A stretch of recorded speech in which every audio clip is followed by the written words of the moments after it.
राम रामेति रामेति रमे रामे मनोरमे सहस्रनाम तत्तुल्यम श्री राम नाम वरानने। भगवान श्री राम के साक्षात अवतरण की धरती, आध्यात्मिक आदिनगरी, सप्तपुरियों में सर्वश्रेष्ठ और सनातन संस्कृति के नाभि केंद्र, सांस्कृतिक राजधानी अयोध्या में आपका स्वागत है। मैं हूं अश्विनी कुमार मिश्र। अयोध्या धाम में भगवान श्री राम के जन्मस्थान पर दिव्य भव्य नव्य मंदिर का पुनर्निर्माण तो हो ही रहा है, साथ ही साथ अयोध्या की आध्यात्मिकता को सजोकर, अयोध्या की आत्मा को सहेजकर भव्य और आधुनिक अयोध्या का निर्माण भी हो रहा है। आइए आपको दिखाते हैं कि कैसे श्री राम लला के जन्मस्थान पर बन रहा है दिव्य भव्य मंदिर और कैसे हो रहा है अयोध्या का कायान्त। पुण्य अयोध्या तीर्थ है सब। નિરંતર વહેતી શાશ્વત સરયુની ધારા સનાતન સંસ્કૃતિના દરેક અધ્યાયની સાક્ષી છે. અયોધ્યા નગરી પરંપરાથી લઈને સાંસ્કૃતિક વારસાથી લઈને ચરિત્ર અને પ્રાગ ઐતિહાસિકથી લઈને અનાદિકાળથી રામમય છે. જો વર્તમાન સમયને સનાતન સંસ્કૃતિનો સંક્રાંતિ કાળ ગણી શકાય તો આ સમય અયોધ્યાના નવનિર્માણનો સુવર્ણ કાળ પણ છે. वर्तमान में जो सनातन धर्म के एक स्वर्णिम काल का अवसर है, जो मंदिर बन रहा है, उसका सारा श्रेय सनातन धर्मावलंबी और देश के आदरणीय प्रधानमंत्री, मुख्यमंत्री जी और जो हमारे इस आंदोलन में शहीद हुए राम भक्त कारसेवक, उनको मैं बहुत बहुत साधुवाद देता हूँ, हृदय से श्रद्धावन्वित हूँ. અજેય અયોધ્યાનો વનવાસ પૂરો થયો છે. શ્રી રામ જન્મભૂમિ પર લોકોની આકાંક્ષા દિવ્ય ભવ્ય આકાર લઈ રહી છે અને બીજી તરફ અયોધ્યાનું ગૌરવ ફરી સ્થાપિત થઈ રહ્યું છે. સમગ્ર અયોધ્યાનો કાયાકલ્પ કરવામાં આવી રહ્યો છે જેથી તેને સનાતન સંસ્કૃતિના દિવ્ય કેન્દ્ર તરીકે વિકસાવી શકાય. સંત સમાજ આધ્યાત્મિક નગરી અયોધ્યાની ભાવનાનું જતન કરીને તેને નવા રંગરૂપ આપવાની આ પ્રક્રિયાની ખુલ્લા દિલથી પ્રશંસા કરી રહ્યા છે. साधुओं में अपार उत्साह है कि वो संत जो निरंतर राम नाम सीताराम भगवान राम की नाम की गुणगान, उनकी महिमा, उनकी चरण, उनकी बंधन, उनके अंतःकरण में जो संत सदैव निरंतर प्रयत्नशील हैं, समर्पण भाव से उनके मन में एक अपार उत्साह. અયોધ્યા રામલલાનું જન્મ સ્થળ છે. તેઓ બાળપણમાં રમ્યા હતા તે પાવન ધરા છે. સાથે જ અયોધ્યા સનાતન સંસ્કૃતિનું કેન્દ્ર બિંદુ છે. શ્રી રામ ભારતનો આત્મા છે તો અયોધ્યા ભારતની સાંસ્કૃતિક ઓળખ છે. શ્રી રામ ભારતનો અતીત છે, વર્તમાન અને ભવિષ્ય પણ છે અને અયોધ્યા હવે તેના અતીતમાંથી નીકળીને સોનેરી ભવિષ્યની દિશામાં આગળ વધી रही છે. श्रमेव जयते हमारी संस्कृति का अभिन्न हिस्सा है। श्रम का सम्मान हमारी संस्कृति का अभिमान है। भगवान श्री राम के जन्मस्थान पर ऐतिहासिक मंदिर का जब निर्माण हो रहा है तो इस संकल्पना को साकार कर रहे हैं हमारे श्रमयोगी, हमारे श्रम साधक, हमारे श्रमजीवी। और बस मन में एक ही भाव है, राम काज कीन्हे बिना, राम काज कीन्हे बिना मोहि कहाँ विश्राम. જેમના પર રામની કૃપા વરસે તે પથ્થર પણ તરી જાય છે. ત્રેતા યુગમાં સેતુ બંધનું નિર્માણ અને તેનો પ્રસંગ અદ્ભુત છે. जिन पर कृपा राम करे वो पत्थर भी तिर जाते हैं. કદાચ નલ નીલનું ઇજનેરી કૌશલ્ય અને વાનર સેનાની મહેનતે રામ નામના પથ્થરોથી અશક્ય લાગતું કામ પણ શક્ય કરી બતાવ્યું. लक्ष्य राम जी, सिद्धि राम जी, राम ही राह बनाई, राम ही राह बनाई. અને હવે કળિયુગમાં પણ શ્રી રામની કૃપાથી જ એક અલૌકિક સ્વરૂપને સાકાર કરવામાં આવી રહ્યું છે જેમાં વૈદિક પદ્ધતિ અને અત્યાધુનિક ટેકનોલોજીનો અદ્ભુત સમન્વય છે. અયોધ્યામાં શ્રી રામ જન્મભૂમિ પર શ્રમયોગીઓની સેના રામલલાના વિરાટ વૈભવને સાકાર કરી રહી છે. करे रघुराई भक्त परायण निज भक्त श्रमिक बंधुओं को हम बहुत आदर और बहुत उनके प्रति अहोभाव व्यक्त करते हैं, क्योंकि भगवान श्री राम जब सेतु बना रहे थे उस समय एक गिलहरी आकर के रेते में लेट जाती थी, समुद्र में जाए और रेते में लेटे, फिर जा कर के वहाँ अपना रेता डाल देती थी सेतुबंध में. तो लोगों ने पूछा कि तुम्हारे ऐसा करने से क्या होगा. तो गिलहरी ने कहा था कि कुछ हो या ना हो, लेकिन एक बहुत बड़ा कार्य होने जा रहा था, तो गिलहरी का भी उसमें योगदान था. तो उस सेतु बंधु की ही तरह ये श्री राम जी का भव्य दिव्य मंदिर है, राम जी का निज निवास है, उनका जन्मभूमि है. वहाँ पर जो भी श्रमिक बंधु लगे हैं वो बहुत ही स्तुत्य हैं, बहुत ही प्रशंसनीय हैं, और उनके प्रति बहुत बहुत हम साधुवाद अहोभाव व्यक्त करते हैं. भक्तों को सारा श्रेय दिलाते हैं. આ કર્મયોગીઓ સંપૂર્ણ સમર્પણ સાથે માત્ર પથ્થરો કોતરી નથી રહ્યા, પરંતુ તેમનું ભાગ્ય બદલી રહ્યા છે. આ પથ્થરો સામાન્ય બાંધકામના નથી, પરંતુ ભગવાન શ્રી રામલલાના મંદિરના છે, અને મંદિરના દરેક પથ્થર શ્રી રામની જેમ જ પૂજ્ય છે. અયોધ્યામાં નિર્માણાધીન શ્રી રામ મંદિરમાં પ્રાણ પ્રતિષ્ઠામાં ભલે હજુ થોડો સમય બાકી છે, પરંતુ રામ નામના સંકલ્પ સાથે જ આપણા શ્રમ સાધકોની શ્રમ સાધના અવિરત ચાલી રહી છે. हाथ बटा देते हैं, हाथ बटा देते हैं, बाधाओं के આ કોઈ સામાન્ય કારીગરો અને શ્રમિકો નથી, આ તો સાધકો છે. તેઓ સર્જક છે અને સર્જન કરી રહ્યા છે. સર્જનહારના અલૌકિક મંદિરનું पत्थर क्या प्रभु तीन लोक का, पत्थर क्या રામનું નામ, રામનું કામ, રામની ધૂન, રામની લગ્ની અને મંદિરનું અદ્ભુત સ્થાપત્ય સૌથી સુંદર નિર્માણ કરવાની પ્રેરણા આપે છે.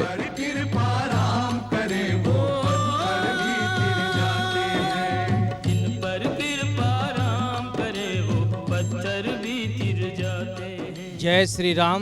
श्री प्रभु श्री रामचंद्र जी का ये मंदिर अयोध्या में बन रहा है. बहुत ही सुंदर मंदिर बन रहा है.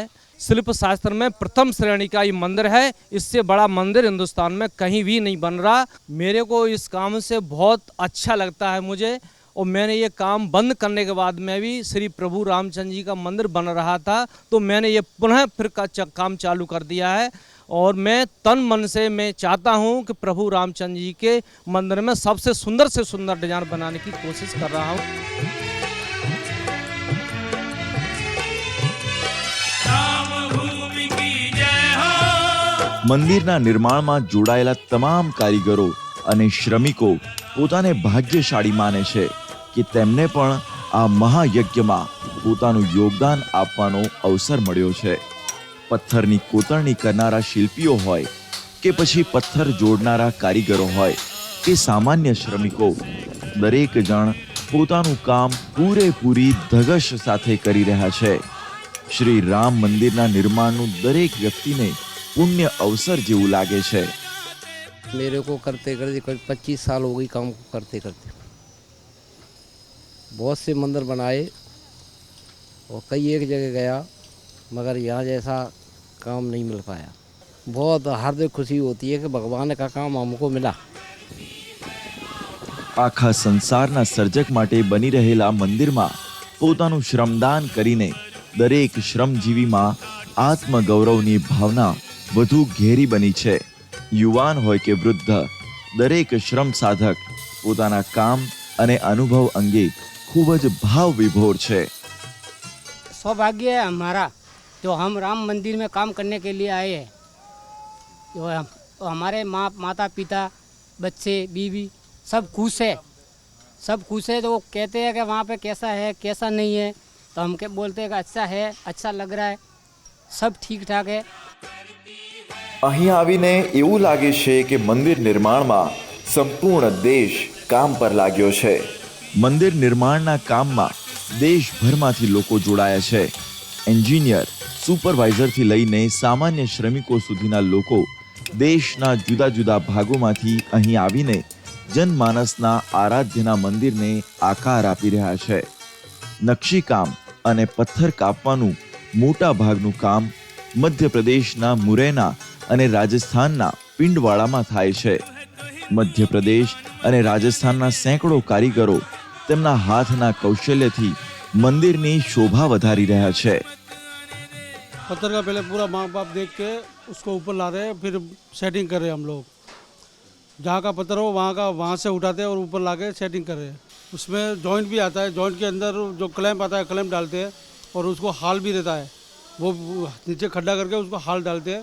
वो अगर लोहे का डालेंगे तो वो छट जाता है और तांबे का डालते हैं तो उसको छटता नहीं है, उसका लाइफ हो जाता है. तो क्लैंप बना के डालते हैं.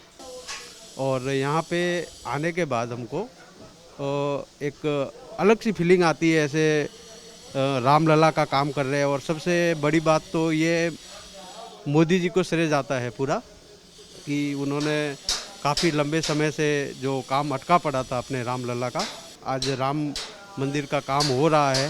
बड़ा गर्व होता है.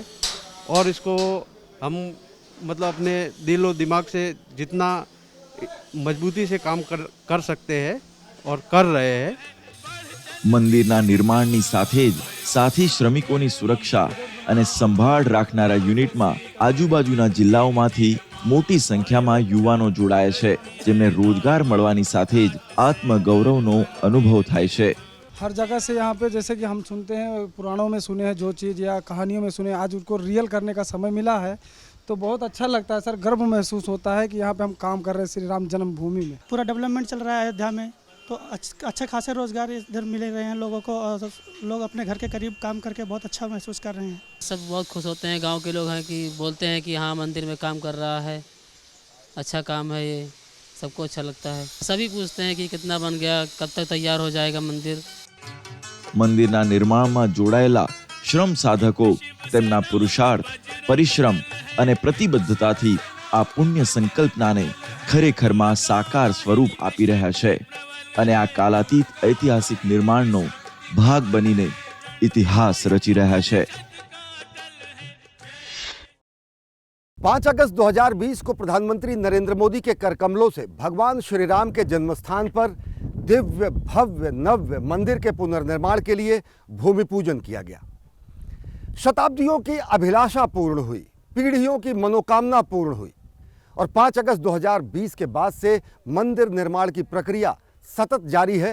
ये महायज्ञ अहर्निश जारी है और 3 वर्षों के अंतराल से भी कम समय में अब मंदिर एक वृहद और भव्य आकार ले चुका है.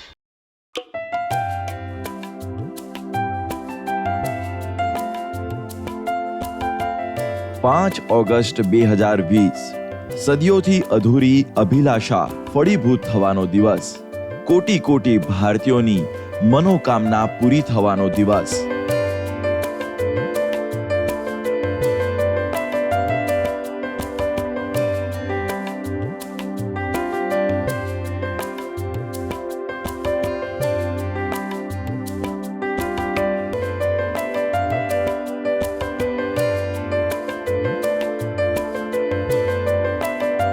વૈચારિક, સામાજિક, સાંસ્કૃતિક અને કાનૂની લડાઈ પછી આખરે 5 ઓગસ્ટના રોજ એક ઘડી આવી જ્યારે પ્રધાનમંત્રી નરેન્દ્ર મોદીએ શ્રી રામ જન્મભૂમિમાં મંદિરના પુનઃનિર્માણ માટે ભૂમિપૂજન કર્યું. કોટી કોટી ભારતીયો સદીઓથી જેની પ્રતીક્ષામાં હતા તે આકાંક્ષાઓ પૂરી થઈ.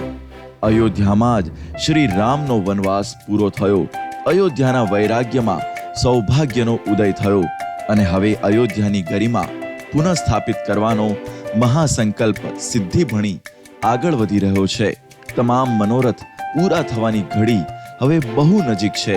રામ જન્મભૂમિ પર આકાર લઈ રહેલા દિવ્ય ભવ્ય મંદિરમાં રામલલાની प्राण प्रतिष्ठाનો સમય પણ નજીક આવી ગયો છે. प्राण प्रतिष्ठा भूतल पर है, ग्राउंड फ्लोर पर. वो प्राण प्रतिष्ठा हमने दिसंबर 2023 कहा है.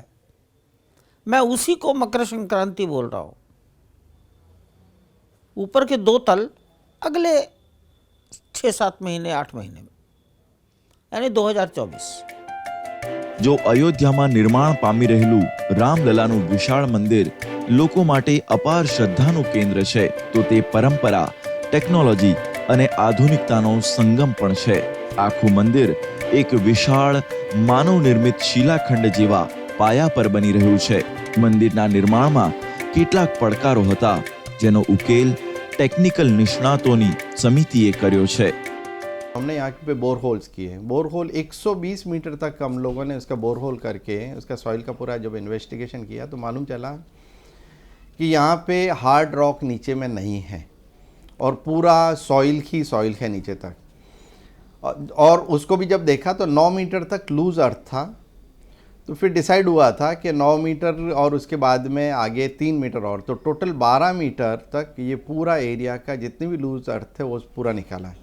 M3 ग्रेड का कंक्रीट का डिज़ाइन करके उसको हम लोगों ने एक एक फीट का एक एक लेयर डाला उसको लूज, और उसको हम लोगों ने रोलर कॉम्पैक्टेड से कॉम्पैक्शन किया, जो कि फाइनली वो 250 mm का कॉम्पैक्शन के बाद में मिला.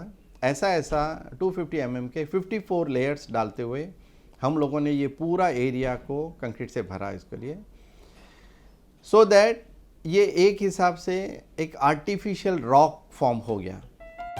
15 માર્ચ 2021ના રોજ પરોઢિયે શુભ મુહૂર્તમાં શ્રી રામ જન્મભૂમિ સ્થળ પર વૈદિક પૂજન સાથે જ શ્રી રામ મંદિરના નિર્માણ માટે શિલારોપણના કામનો શુભારંભ થયો અને ત્યારથી નિરંતર મંદિર નિર્માણની પ્રક્રિયા આગળ વધી રહી છે. રામલલાનું મંદિર કાલાતીત હોય, કાળના કપાળ પર મંદિરના અમીટ હસ્તાક્ષર હોય. મંદિર સનાતન સંસ્કૃતિનો દિવ્ય પ્રકાશ સ્તંભ બને તે માટે કોઈ જ કસર છોડવામાં નથી આવી. जब 1000 साल के लिए अगर मंदिर का डिज़ाइन करना है तो उसके लिए जो भी उसका मटेरियल यूज़ में लेना है उसकी लाइफ 100% 1000 साल से ज़्यादा होनी चाहिए. और हम अगर कंक्रीट या फिर रेनफोर्समेंट जो कि आयरन सरिया जो काम में आता है उन सबको अगर यूज़ लें तो उनकी लाइफ जो भी अभी तक प्रूवन है वो 100 साल या उससे कम है. तो डिसाइड किया गया है कि ऐसा कोई मटेरियल यूज़ में नहीं लें जिसकी लाइफ 1000 साल से कम है. तो पत्थर से ही पूरा मंदिर बन रहा है, और जहाँ पे भी पत्थर को एक पत्थर को दूसरे पत्थर से जोड़ रहे हैं तो या तो उसमें इंटरलॉकिंग हो रही है पत्थर की शेयर की से, और या फिर जहाँ भी हमको मेटल यूज़ में लेना है तो हम लोग कॉपर के क्लैम्प्स बना के उसमें काम में लेते हैं. રાજસ્થાનના ગુલાબી સેન્ડસ્ટોન પર થઈ રહેલી સુંદર કોતરણી મંદિરને અલૌકિક સૌંદર્ય આપી રહી છે. આખું મંદિર આર્કિટેક્ચર અને એન્જિનિયરિંગનું વિશ્વવિખ્યાત બાંધકામ છે, જેમાં અત્યાધુનિક ટેકનોલોજીનો ઉપયોગ કરવામાં આવી રહ્યો છે.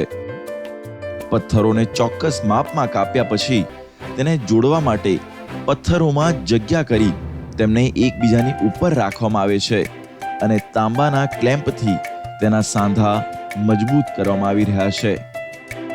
ભાવિ પૂર્ણ મંદિરની લંબાઈ 360 ફૂટ, પહોળાઈ 235 ફૂટ અને ઊંચાઈ 161 ફૂટ હશે અને આ મંદિર 3 માળનું હશે.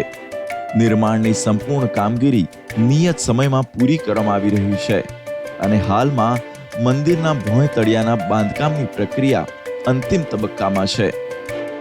મંદિરનું નિર્માણ થઈ ગયા પછી રામલલાના દર્શનાર્થીઓની સંખ્યામાં 4 થી 5 ગણો વધારો થવાની ધારણા છે. મંદિરના કદ અને પ્રકારમાં લગભગ 1.5 ગણો વધારો થવાની સાથે જ સંકુલનું વિસ્તરણ પણ અપેક્ષિત હતું. સુપ્રીમ કોર્ટ પાસેથી લગભગ 68 એકર જમીન મેળવ્યા પછી શ્રી રામ મંદિર તીર્થ ક્ષેત્રએ મંદિરની આસપાસ કેટલાય એકર જમીન ખરીદી લીધી, જેથી મંદિર ઉપરાંત મંદિરની આસપાસની કિલ્લેબંધી અને શ્રદ્ધાળુઓ માટે સુવિધા કેન્દ્રનું નિર્માણ કરી શકાય. मंदिर के चारों ओर आयताकार चारों दिशाओं में लगभग 800 मीटर लंबाई ऐसी एक 14 फीट चौड़ी दीवार बनेगी, जिसे टेम्पल की भाषा में परकोटा कहेंगे. 14 फीट चौड़ा. आयताकार है, 4 कोने हो गए, 4 कोनों पर 4 मंदिर। 2 भुजाएं लंबी होंगी, एक भुजा के बीच में हनुमान जी और दूसरी भुजा के बीच में अन्नपूर्णा। तो परकोटे में 6 मंदिर होंगे। दर्शन करके दक्षिण दिशा से लोग बाहर निकलेंगे। बाहर निकलते हुए एक महर्षि वाल्मीकि, वशिष्ठ, विश्वामित्र, अगस्त्य, निषादराज, शबरी, अहिल्या, जटायु, इनको निर्माण किया जाएगा। નાગર શૈલીમાં બની રહેલું આ મંદિર દેશના સૌથી ભવ્ય મંદિરોમાંનું એક છે અને સ્થાપત્ય તેમજ શિલ્પની દ્રષ્ટિએ પણ અનન્ય છે. મંદિરનું અષ્ટકોણ આકારનું ગર્ભગૃહ, મંદિરની ધ્યાનાકર્ષક કોતરણી, મંદિરનું ઊંચું શિખર, મંદિરની આસપાસની કિલ્લેબંધી અને આખું મંદિર સંકુલ તેનું નિર્માણ થઈ ગયા પછી આખી દુનિયામાં નવા ભારતની શક્તિ, સામર્થ્ય અને સાંસ્કૃતિક સમજણને ખૂબ જ સારી રીતે દર્શાવશે.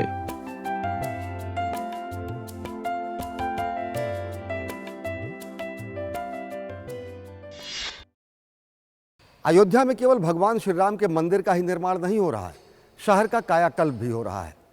आने वाले वर्षों में श्रद्धालुओं की भारी संख्या को देखते हुए यहाँ संपर्क और संचार के माध्यमों में ज़बरदस्त बढ़ोतरी की गई है। यह अयोध्या का नवनिर्मित रेलवे स्टेशन है जो कि विश्व स्तरीय सुविधाओं से लैस है। इसी तरीके से नया बस अड्डा और नया हवाई अड्डा भी यहाँ विकसित किया जा रहा है। आधारभूत संरचना में विस्तार के साथ ही साथ इस पूरे शहर और इस पूरे क्षेत्र में रोजगार और अवसर के नए द्वार खुल रहे हैं। જ્યાં કણ કણમાં વસ્યા છે રામ, બદલાઈ રહ્યું છે તે ધામ.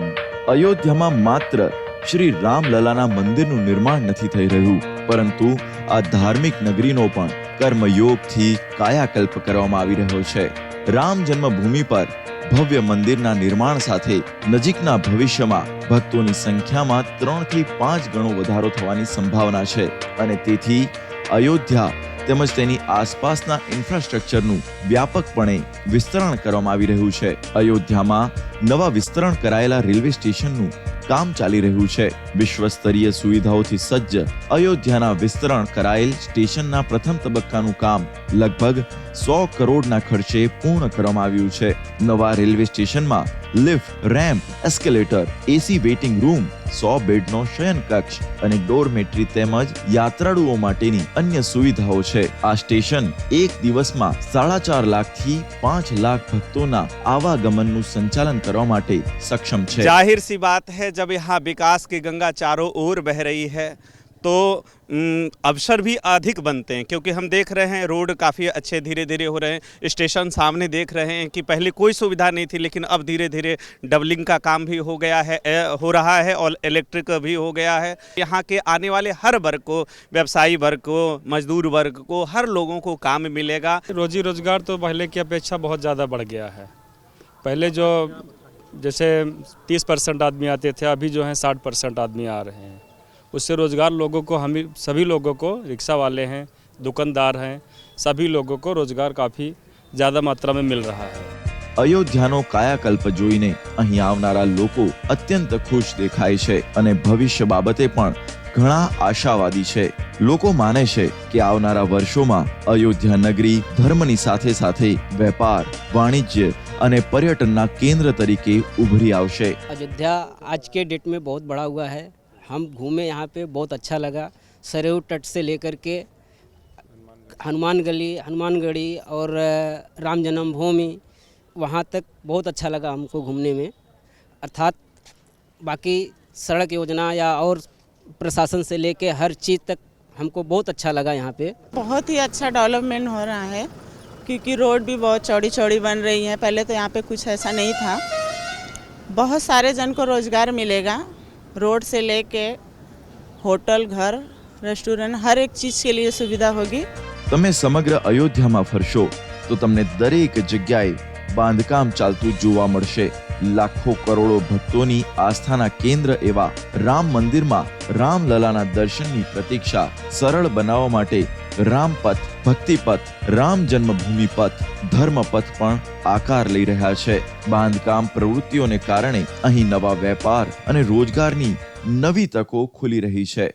जितने भी युवा है उनको जैसे कि गाइड करने का कि जो दूसरे देश से हमारे पर्यटक आने वाले हैं उनको गाइड बन के यहाँ पे जो अलग अलग यहाँ की सांस्कृतिक कलाएं हैं और हमारे मंदिरें हैं वो सारे दिखाने का और ये हमारे संस्कृत का मतलब हमारे कल्चर के साथ में उनको एक कमाई का जरिया भी बन जाएगा. અયોધ્યાથી ફૂંકાયેલા પરિવર્તનના પવનનો પ્રભાવ આખા પૂર્વાંચલ, અવધ અને સમગ્ર ઉત્તર પ્રદેશમાં સ્પષ્ટપણે જોવા મળી રહ્યો છે. શ્રી રામ મંદિરના નિર્માણ અને અયોધ્યાના દીપોત્સવે પર્યટન અને તીર્થયાત્રાની સાથે જ શક્યતાઓના નવા દરવાજા ખોલ્યા છે. અયોધ્યાના કાયાકલ્પની યોજનાઓથી સ્પષ્ટ છે કે આવનારા વર્ષોમાં અયોધ્યા અને સમગ્ર અવધ તેમજ પૂર્વાંચલમાં ધાર્મિક, વ્યાવસાયિક, વ્યાપારી પ્રવૃત્તિઓ વધશે. રોજગારીની નવી તકોનું સર્જન થશે. રામ કી પૈડીથી સરયુ તટ સુધી, અયોધ્યાની શેરીઓથી લઈને હનુમાનગઢી મંદિર સુધી એક સકારાત્મક ઉર્જા અને ઉત્સાહનો અનુભવ પોતે જ પરિવર્તનની ગાથા કહે છે. એક સમયે છાવણીમાં પરિવર્તિત થયેલી અયોધ્યા આજે ભક્તોથી ભરેલી છે. રામલલાના દર્શન કરવા માટે ભક્તોની ભીડ ઉમટી રહી છે. ભક્તોની ભક્તિમાં તરબોળ થઈને અયોધ્યા કરુણા સાગરની ભક્તિમાં અનંત ડૂબકી લગાવી રહી છે અને વિકાસના પ્રશસ્ત પુણ્ય માર્ગ પર આગળ વધી રહી છે. અયોધ્યાના ગૌરવમાં ભગવાન શ્રી રામે પોતે કહ્યું છે, અવધપુરી સમ પ્રિય નહીં સોઉ, યહ પ્રસંગ जानई को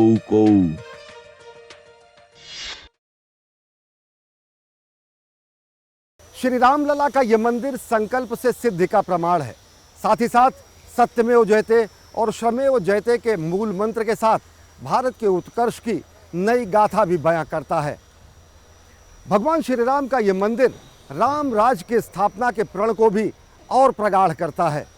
वह रामराज जो कहता है, दैहिक दैविक भौतिक तापा, राम राज नहीं काहू ही व्यापा, सब नर रह ही परस्पर प्रीति, चल ही स्वधर्म निरत श्रुत नीति.